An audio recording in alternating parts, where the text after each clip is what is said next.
بسم اللہ الرحمن الرحیم۔ حضرت ہود علیہ السلام۔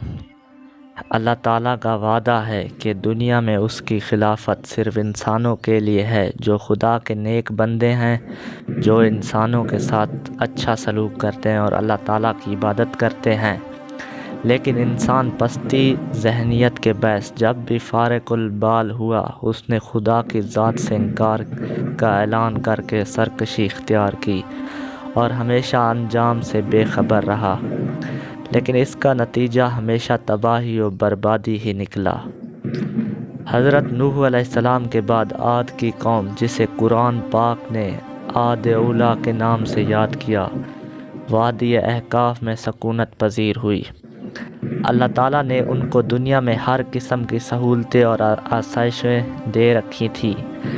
یہ لوگ بڑے قد و قامت کے تھے، فن تعمیر میں ان کا جواب نہ تھا، کھیتی باڑی سے خوب واقف تھے، اور خیال یہ ہے کہ حضرت مسیح سے 2000 سال قبل یہ قوم خوشحالی سے زندگی بسر کر رہی تھی۔ فارغ البالی، خوشحالی اور قوت و طاقت کے گھمنڈ نے انہیں خدا سے باغی کر دیا اور انہوں نے بت پرستی شروع کر دی۔ خود ہی بت بناتے اور ان کی پوجا کرتے اور ان سے مرادیں مانگتے۔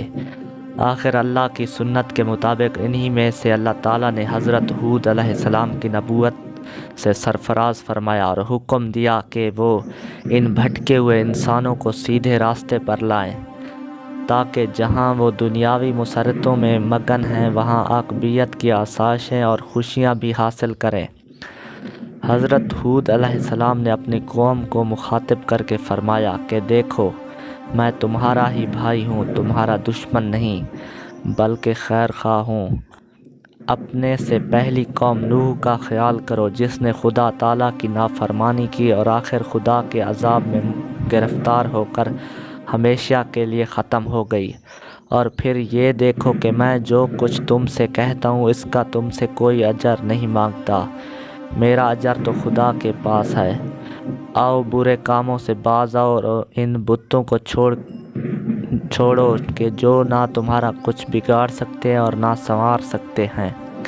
ایک خدا کی عبادت کرو جس نے اپنے فضل و کرم سے تم کو طاقت، قوت اور مال و دولت اور دانائی سے سرفراز کیا ہے۔ تمہیں چاہیے کہ اللہ تعالیٰ کے ان احسانوں کو یاد کرو اور اس پر ایمان لاؤ۔ اس کے جواب میں ان کی قوم نے کہا، یہ عجیب بات ہے کہ ہم میں سے ہی ایک آدمی پیغمبری کا دعویٰ کر رہا ہے۔ اگر خدا نے پیغمبر بنانا تھا تو صرف تم ہی اس عزت کے لیے رہ گئے تھے، اور یہ کیسے ہو سکتا ہے کہ جن بتوں کو ہمارے آباء و اجداد پوجتے آئے ہیں ان کو تیرے کہنے سے پوجنا چھوڑ دیں؟ اور پھر تیرے پاس نبوت کی کیا واضح دلیل ہے؟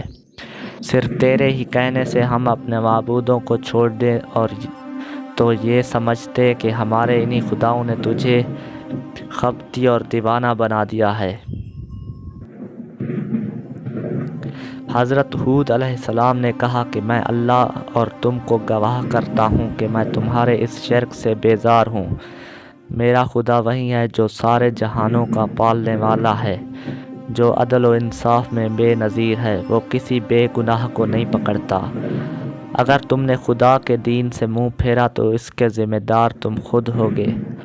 اگر راہ راست پر نہیں آؤ گے تو یاد رکھو کہ تم پر خدا کا عذاب نازل ہوگا، اور خداوند کریم کے لیے یہ کوئی مشکل نہیں کہ تم کو مٹا کر کسی اور قوم کو تمہارا جانشین بنا دے، تم اس کا کچھ بھی نہیں بگاڑ سکو گے۔ اس پر عاد کی قوم نے کہا کہ یہ روز روز تو ہمیں خدا کے عذاب سے ڈراتا رہتا ہے، جا اپنے خدا سے کہے کہ ہم پر عذاب نازل کرے اور اس میں ہرگز دیر نہ کرے۔ حضرت ہود علیہ السلام پر جو لوگ ایمان لائے تھے وہ کمزور اور غریب تھے۔ جب قوم عاد نے اپنے پیغمبر کی کسی بات پر دھیان نہ دیا بلکہ الٹا حضرت ہود کا تمسخر اڑایا اور یہ لوگ خدا پر مذاق کرنے لگے تو غیرت خداوندی جوش میں آ گئی۔ آسمان پر ایک بادل نمودار ہوا جس کو دیکھ کر عاد کے لوگ خوش ہوئے کہ بارش آنے والی ہے جو ہمارے کھیتوں کو ہرا بھرا کر دے گی۔ حضرت ہود علیہ السلام ایماندار لوگوں کو ساتھ لے کر بستی سے باہر نکل گئے۔